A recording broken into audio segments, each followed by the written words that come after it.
Pourquoi certaines personnes arrivent à décider comme ça, sans se prendre la tête, et d'autres personnes ont énormément de peine à prendre des décisions. Et ça, c'est super frustrant, parce que si tu regardes cette vidéo, c'est que probablement, toi, tu as de la peine à prendre des décisions. Et probablement que tu vas même éviter d'en prendre. Et comme tu as de la peine à prendre des décisions, alors tu remets tout à plus tard et tu procrastines. Et à chaque fois que tu prends une décision, viennent après les regrets et les remords. Donc si tu as l'impression de stagner, de peser sans cesse les pour et les contre, de demander des conseils à tout le monde et de douter de toi-même, sans jamais réussir à prendre la bonne décision pour toi, eh bien, regarde cette vidéo jusqu'au bout parce qu'on va voir pourquoi tu as de la peine à prendre des décisions et comment est-ce que tu peux améliorer ta faculté à prendre des décisions. Alors pourquoi c'est si dur pour certaines personnes de faire le bon choix, de choisir une direction et de s'y tenir? Eh bien, pour comprendre ça, il va d'abord falloir comprendre un peu comment fonctionne ton cerveau quand il est face à un choix. Si aujourd'hui tu as de la peine à prendre des décisions, c'est probablement que dans le passé, tu as été entre guillemets traumatisé par tes prises de décision. Tu juges que certaines décisions que tu as prises dans le passé t'ont amené vers des situations qui t'ont fait souffrir, qui ont été très désagréables. Et ça, le cerveau, il l'apprend. Il associe le fait que quand tu prends des décisions, ensuite, eh ben ça s'est mal passé et tu as souffert. Et comme il a compris ça, eh ben ce qu'il essaie de faire, c'est de te protéger de la souffrance future. Donc il te protège d'un choix qui pourrait avoir des conséquences négatives sur toi. Le problème, c'est que ce mécanisme, oui, il te protège, mais il peut aussi te faire rentrer dans un figement. C'est-à-dire que toutes les prises de décision deviennent source de peur et source de blocage. Et ce qui est vicieux, c'est que plus on est indécis, plus on a de la difficulté à faire des choix de la bonne manière en se faisant confiance, et plus on a de chances de faire les mauvais choix. Et quand je dis les mauvais choix, c'est pas forcément un choix qui va être bon ou mauvais, mais c'est un choix qui n'est pas fait pour les bonnes raisons, qui n'est pas fait en alignement avec ce que l'on veut vraiment. Parce qu'on a cette peur qui vient créer un énorme brouillard sur cette prise de décision et qui nous bloque complètement. Comme tu as cette peur, eh ben, tu vas essayer de te rassurer en allant faire des listes de pour et de contre. On verra après pourquoi ce n'est pas la meilleure des solutions. Tu vas essayer d'aller chercher à être rassuré, que d'autres personnes prennent les décisions pour toi.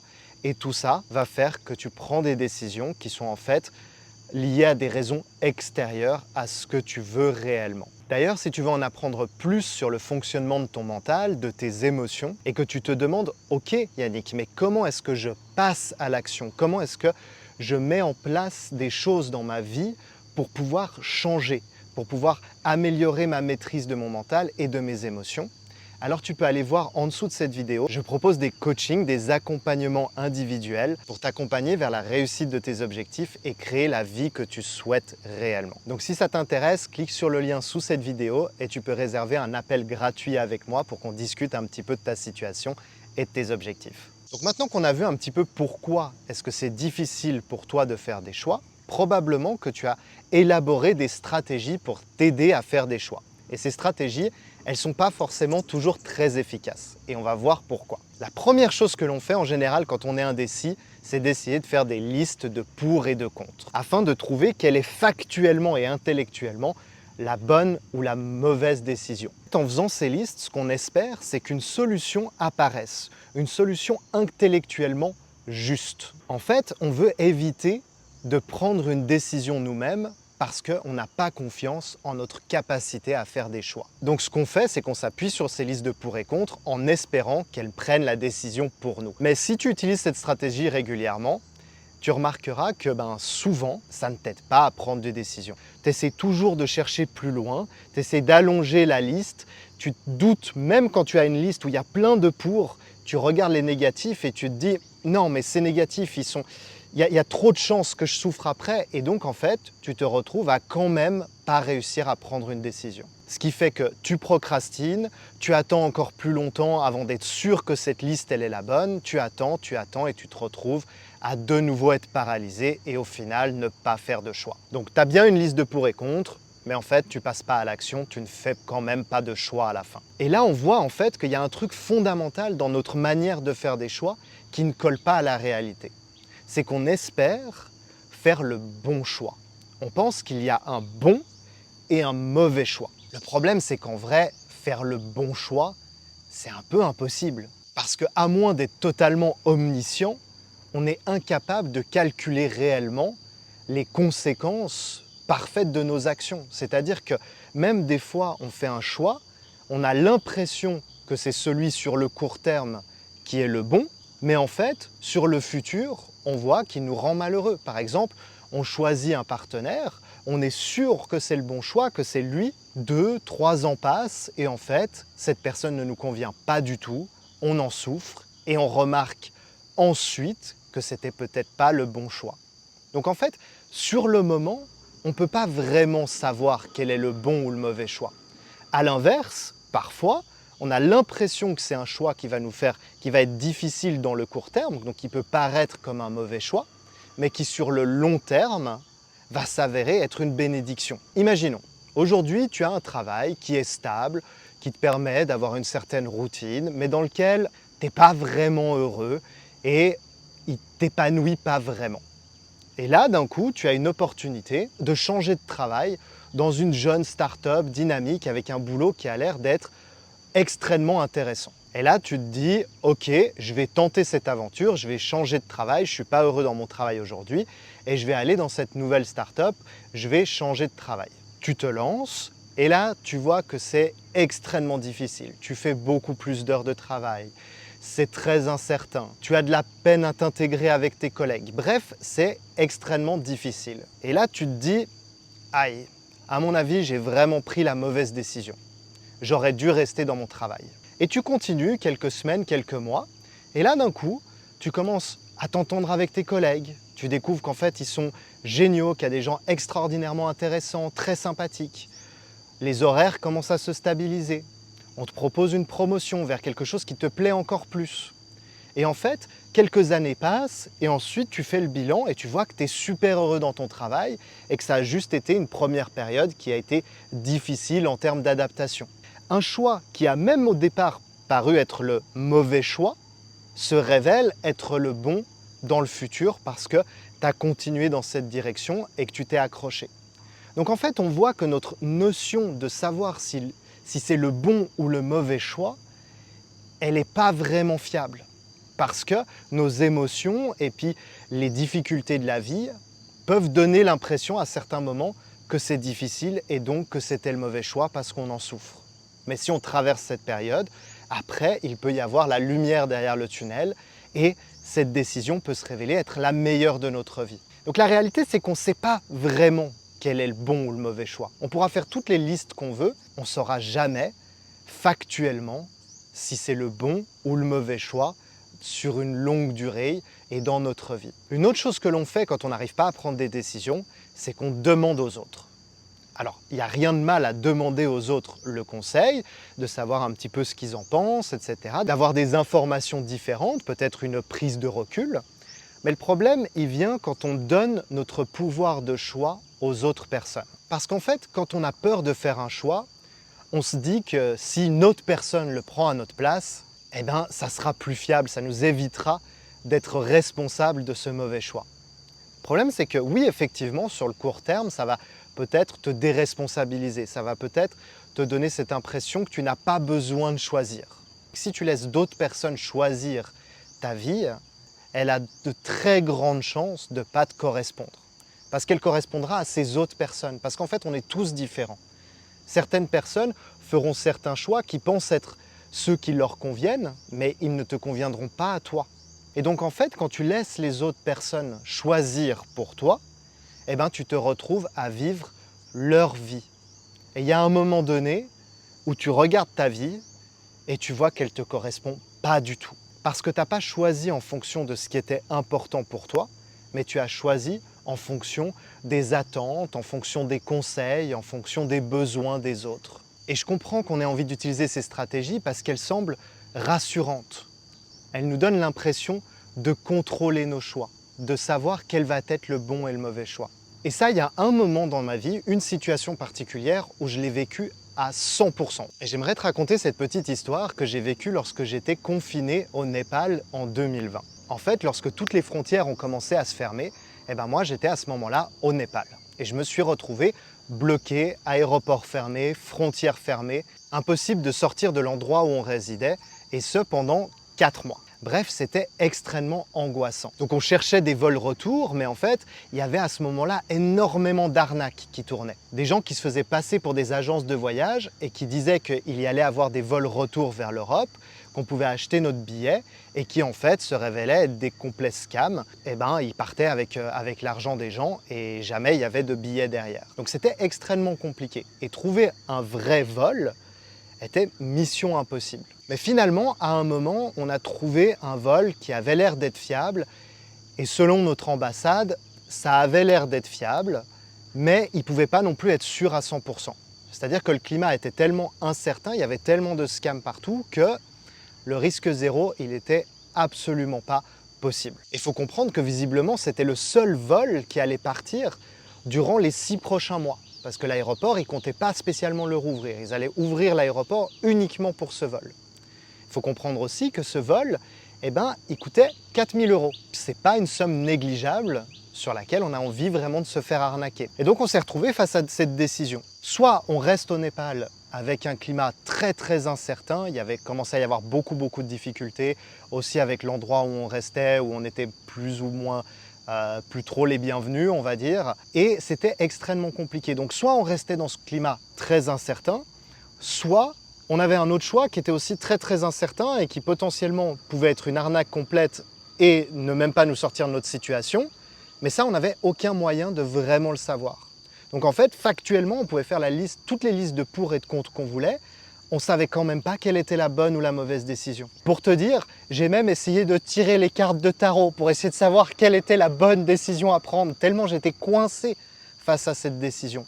C'était impossible. Et en fait, cette situation, elle me rendait complètement marteau, elle me stressait, elle me rendait extrêmement mal parce que je n'arrivais pas à savoir quel était le bon ou le mauvais choix. Et tu sais comment j'ai réussi à m'en sortir? Eh bien, il y a un moment, je souffrais tellement que j'ai dit « Eh ben, je m'en fous royalement de si c'est le bon ou le mauvais choix. Je tente. Je tente, sachant que ça pouvait être complètement un choix absurde et débile et que j'allais me faire arnaquer et que j'allais potentiellement pas rentrer. Mais j'en pouvais tellement plus que j'ai dit « Tant pis, j'assume complètement les conséquences. Si jamais c'est une arnaque, eh ben tant pis, j'aurais perdu 4 000 €. Et si je dois rester ici à cause de ça, eh ben tant pis, ça sera comme ça. » Et en fait, c'est à ce moment-là où j'ai accepté les conséquences de mon choix, accepté que j'allais peut-être regretter, accepté que j'allais peut-être faire une erreur, que j'ai pu me débloquer. J'ai pu prendre la décision, on a parlé avec la personne, parce qu'il faut savoir que c'était pas un site officiel ou quoi que ce soit, on réservait nos billets par WhatsApp. Donc, j'ai contacté la personne, l'agence de voyage, on a payé, et finalement, le vol avait bien lieu. C'était le seul et unique vol qui était réel. On a pu rentrer, ils ont ouvert l'aéroport juste pour ce vol-là, pour rapatrier des personnes en Europe. Et aujourd'hui, même avec du recul, je ne sais pas si c'était la bonne ou la mauvaise décision à prendre. Peut-être qu'on aurait été mieux si on était resté au Népal. Peut-être pas. En réalité, je le saurais jamais vraiment. Mais c'est ok. J'ai accepté que j'ai fait ce choix et c'est pas grave si c'était pas le choix le plus optimal. Et en fait, si je te raconte cette histoire, c'est parce qu'elle met en lumière le vrai responsable de ton incapacité à faire des choix. Et le secret des personnes qui arrivent à faire des choix facilement dans la vie et qui choisissent comme ci, comme ça et qui n'en ont que faire des conséquences, eh ben il est là. Et ce responsable, c'est le regret. Quand tu veux pas faire de choix, quand tu essaies d'éviter de faire des choix ou que tu essaies de trouver quel est le bon ou le mauvais choix, en fait, ce que tu essaies d'éviter, c'est le regret. C'est l'émotion qui vient après qu'on ait fait un choix. Et ce regret, il se manifeste en émotion et il se manifeste aussi en pensée. Mais si j'avais pas fait le bon choix, mais si c'était une erreur, mais si jamais, en fait, j'allais en souffrir énormément. Et si jamais il y avait un meilleur choix que j'aurais pu faire. Et ça, si tu as de la difficulté à prendre des choix, tu es très familier avec cette sensation-là. Quand on a de la difficulté à faire des choix, c'est cette émotion qui vient, c'est le regret. Et en fait, comme on le disait tout à l'heure, cette émotion, probablement que tu l'as déjà vécue par le passé, que tu as fait des choix que tu as regrettés. Et en fait, cette émotion, eh ben, ce n'est pas une émotion agréable du tout à vivre. C'est une émotion qui est très difficile à ressentir. On n'a pas envie de ressentir du regret. Et pour se protéger de cette émotion, pour éviter de ressentir du regret, eh ben, on essaye de trouver des stratégies pour faire des choix sans regret, ou alors tout simplement on reste bloqué, on essaie de ne plus jamais faire de choix, comme ça, eh ben, pas de regret puisque j'ai pas fait de choix. Mais on est d'accord que ça marche même pas parce qu'en fait on peut regretter le fait de ne pas avoir fait un choix. Donc finalement, on va quand même à la fin se trouver face au regret. Et il est là le secret des personnes qui choisissent finalement. C'est des personnes qui embrassent le regret, qui acceptent qu'elles vont faire des erreurs, qui acceptent qu'elles vont se tromper et qui acceptent que ce sentiment de regret, il va parfois apparaître. Quand elles font un choix, ces personnes, elles s'y tiennent. C'est-à-dire qu'elles choisissent, elles acceptent les conséquences et elles continuent d'avancer malgré le fait de se dire qu'elles ont peut-être regretté, peut-être pas fait le meilleur choix, etc. Elles acceptent complètement cette sensation-là, cette émotion-là. Et si tu veux voir typique la différence entre les personnes qui acceptent leur choix ou les personnes qui ont de la difficulté à faire face au regret, il suffit de demander à quelqu'un de faire un choix par le hasard. Par exemple, tu prends une carte et tu dis « Ok, je ferme les yeux et je vais choisir ce plat ». Et bien, les personnes qui sont en accord avec leur émotion du regret, elles seront totalement capables de faire ça. Par contre, si tu as de la difficulté à faire des choix, si je te dis de faire un choix au hasard comme ça va être une des sensations les plus difficiles à ressentir pour toi. Tu vas être là genre « Non, je ne peux pas faire ça !» Et ça, c'est parce que justement, tu anticipes le regret qui risque de suivre après cette décision. Ok, maintenant qu'on a compris qu'est-ce qui t'empêche de faire des choix, comment est-ce que tu améliores ta capacité à prendre des décisions? Parce que c'est ça qui nous intéresse finalement. Ok, on a compris, c'est difficile de faire des choix, on risque de regretter et il faut améliorer cette relation avec le regret, etc. Mais concrètement, comment est-ce que tu peux t'entraîner à faire des meilleurs choix et à faire des choix plus facilement? Eh bien, la première chose que tu peux faire, elle est purement physiologique. C'est-à-dire que si tu as de la peine à prendre des décisions, il est probable que tu sois dans un état un peu constant de survie, de stress, et donc que ton corps soit rempli de cortisol. Et en fait, cette hormone, elle va renforcer la difficulté à prendre des décisions. Tu ne vas pas être capable de prendre du recul, tu ne vas pas être capable d'être tranquille, d'être en connexion avec ce que tu veux vraiment. Elle va te créer comme un espèce de brouillard. La peur, le cortisol, le stress, tout ça c'est lié. Et donc en fait, ce qu'on peut faire, c'est qu'on peut diminuer le niveau de cortisol à l'intérieur de toi, ce qui va te permettre de mettre ton corps et ton cerveau dans un état qui est plus adéquat pour prendre des décisions. Comment est-ce que tu fais ça? Fais attention à ton sommeil. Fais attention à ce que tu dormes suffisamment, à te coucher pas trop tard, à te lever pas trop tard, et un bon rythme de sommeil. La deuxième chose que tu peux faire, c'est pratiquer des mouvements comme le tai chi ou le yoga, qui sont connus pour diminuer les niveaux de cortisol dans ton corps. Tu peux aussi pratiquer des formes de méditation ou de respiration méditative. Elles sont elles aussi extrêmement efficaces pour diminuer les niveaux de cortisol. Et donc avec ça, tu vas changer l'état hormonal, l'état de fonctionnement de ton corps et tu verras que prendre des décisions sera plus simple, que tu y verras plus clair et que tu auras plus de facilité à prendre du recul et à être moins dans cette peur de la prise de décision. Une autre chose que tu peux faire, c'est que tu peux essayer d'augmenter la plage temporelle sur laquelle ta décision va avoir un impact. Je m'explique. Par exemple, si tu es face à un choix de carrière, que tu essaies de choisir quelle est la bonne carrière pour toi, tu peux ou définir que ce choix va dicter le reste de ta vie, et dans ce cas, c'est hyper angoissant, c'est extrêmement difficile de faire un choix qui va être le choix d'une vie, ou alors tu peux te dire que tu fais un choix sur les 10 prochaines années. En fait, tu choisis donc d'aller faire ces études, par exemple, pour atteindre cette carrière-là, et donc que les 4 prochaines années, tu vas faire ça. Et que ensuite, tu pourras changer si tu le souhaites, ou alors que tu pourras choisir un travail qui te plaît. Donc en fait, essayer de comprendre qu'un choix, il n'est pas complètement immuable, et qu'on peut ensuite changer un petit peu de direction, qu'on peut s'adapter, et qu'en fait, nos choix ne sont pas figés et ne sont pas forcément responsables du reste de notre vie. La dernière chose à faire, et je pense que c'est la plus difficile et qui va te demander pas mal de temps et de cultivation pour l'atteindre, c'est d'accepter de faire des erreurs. Parce que les erreurs, elles font partie du processus, elles font partie de la vie. On n'est pas dans un jeu vidéo où on peut faire le parcours parfait, ne jamais être tapé par un seul ennemi, le parcours parfait, le chemin parfait, et donc faire ce qu'on appelle un speedrun et aller du début à la fin avec la manière la plus optimale possible. Ça marche quand on connaît le jeu parfaitement, ça marche quand on est capable de savoir exactement quel monstre il y a à quel endroit, quel chemin il faut prendre, etc. Mais la vie, elle ne fonctionne pas comme ça. La vie, elle ressemble plus au « tu découvres un jeu vidéo pour la première fois ».